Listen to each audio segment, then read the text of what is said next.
In this video, I'm going to show you how to change the spine text and font color and even the spine background for the spine of your book.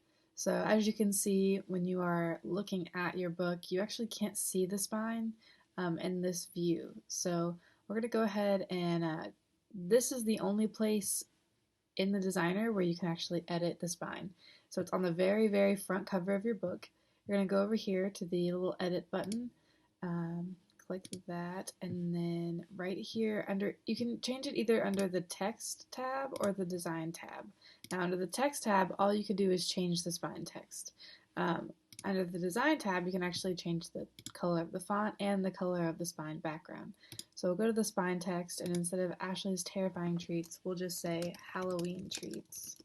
Okay, and then I can make my font color any color really. Let's do a fun. We'll do this orange color. It's Halloween, and then I can change the font face. So I could do something different, and then for a spine background, you can go in and change this background color. So I could stay with black, or maybe do like a gray. We'll do that. Choose that, and then that's it. So you're just gonna hit save.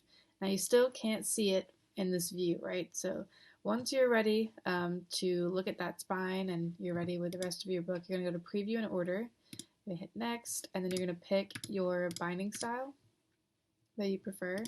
Hit next again. Choose any upgrades you'd like, hit next again, and generate your digital proofs. Now we're going to wait for those to generate, and then you can view the spine.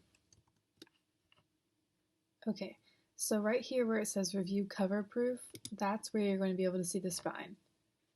So now you see I have a gray spine with this orange text. So that's how you change the spine. You can't add any photos at this time. You can only choose from a solid color. We'll think about that in the future, but for now, that's how it works. If you have any more questions and you need help, just send an email to support@createmycookbook.com. Thanks.